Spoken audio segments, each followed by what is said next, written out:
भारत को defence production के मामले में भी सेल्फ रिलायंट बनाने के लिए हम लोग पूरी तरह से कमिटेड हैं। आप लोगों को इस बात की जानकारी होगी कि 2014 में जब हमारी गवर्नमेंट आई थी, उस समय एक्सपोर्ट जो भारत से होता था दुनिया के दूसरे देशों में, वह अप्रॉक्सीमेटली 600 करोड़ का होता था। आज हम वो अप्रॉक्सीमेटली 24,000 करोड़ तक ले गए हैं थोड़े ही समय में। हमारा टारगेट है कि 2029-2030 तक हम इसको 50,000 करोड़ तक ले जाएंगे। और मैं कहना चाहता हूं, हमारा टारगेट ही नहीं है, बल्कि हम इस टारगेट को अचीव करेंगे। ये हमारा फर्म कन्विक्शन है। और सेल्फ रिलायंट भारत को बनाने के लिए डिफेंस के मामले में कई मेजर स्टेप्स हम लोगों ने लिए हैं। मोर देन 500 ऐसे आइटम्स हैं जिनकी की इंडिजिनाइजेशन लिस्ट हम लोगों ने भी जारी कर दी है। Positive indigenisation list. Positive indigenisation list का मतलब यह होता है कि चाहे जो कुछ भी हो, यह सब सारे आइटम्स भारत में ही बनेंगे, भारत की धरती पर बनेंगे, भारतवासियों के हाथों से बनेंगे। हम दुनिया किसी दूसरे देश से इसे इंपोर्ट नहीं करेंगे।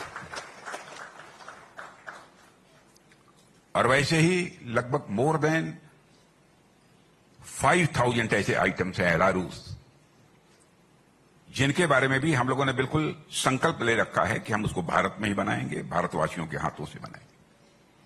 हम उसको किसी भी सूरत में इंपोर्ट नहीं करेंगे। डिफेंस के मामले में भारत पूरी तरह से सेल्फ रिलायंट बन जाए, यह हम लोगों की कोशिश है। अब इस वर्ष का हमारा जो डिफेंस प्रोडक्शन रहा है वह अप्रॉक्सीमेटली 1,60,000 करोड़ का रहा है। और आप देखिएगा जल्दी ही हम इसको 3 लाख करोड़ तक का डिफेंस प्रोडक्शन भारत में करेंगे। हां, अब जहां तक संभाजी नगर का प्रश्न है, एकाएक मैं कुछ कह पाने की स्थिति में नहीं हूं। मैं जानता हूं कि जब पॉलिटिशियंस किसी भी मंच पर खड़े होते हैं बोलने के लिए, तो तरह तरह के एश्योरेंसेस, तरह तरह के आश्वासन लोगों को देते हैं। और यह सिलसिला आज से नहीं, लंबे समय से चला आ रहा है। और आपने ये महसूस किया होगा कि नेताओं के वर्ड्स और डीड्स, कहने और करने में अंतर होने के कारण ही पॉलिटिक्स में पॉलिटिशियंस के संबंध में क्राइसिस ऑफ क्रेडिबिलिटी, एक विश्वसनीयता का संकट पैदा हुआ है।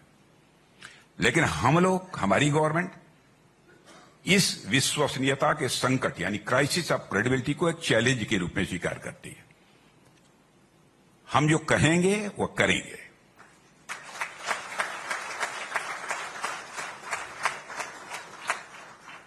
यहां पर हर प्रकार का पोटेंशियल हमको दिख रहा है, इसमें कहीं दो राय नहीं। इतना ही मैं केवल आश्वासन इस समय दे सकता हूं, आप क्या करना चाहते हैं, कैसे करना चाहते हैं, इसके बारे में आपका डेलीगेशन दिल्ली आए। हम अपने जितने भी ऑफिशियल्स हैं उनको आपके साथ बैठाएंगे और आइए तो कुछ कॉन्क्रीट प्रपोजल लेकर आइए। अब हम देखेंगे उसमें कि क्या कर सकते हैं, कितना कर सकते हैं। इस समय तो मैं इतना ही कह पाने की स्थिति में हूं, क्योंकि इससे ज्यादा मेरे द्वारा कुछ कहे जाने का कोई औचित्य नहीं है।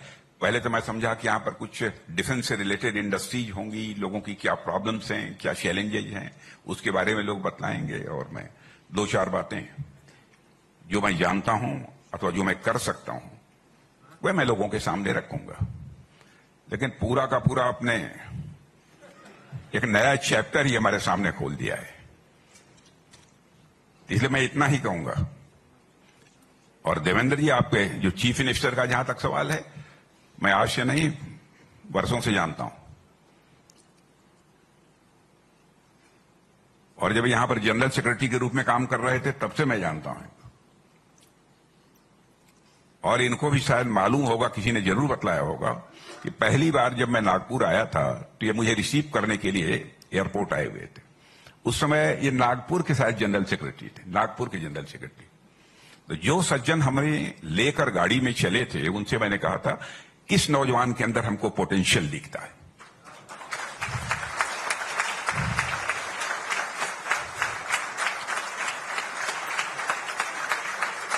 मैं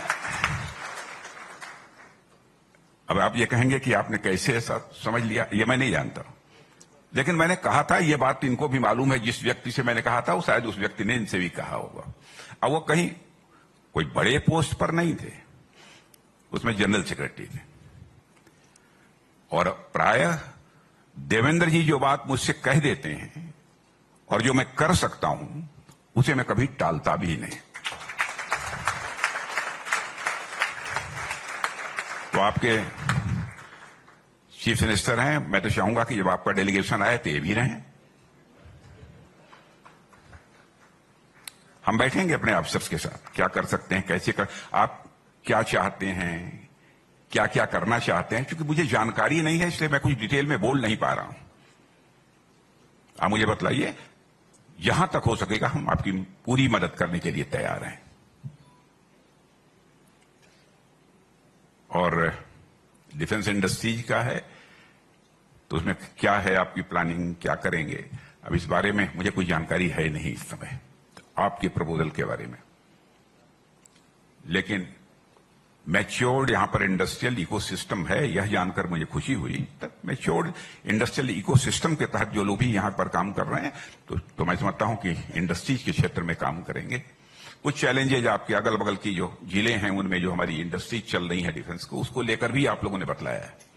देखेंगे, इस पर हम चर्चा करेंगे।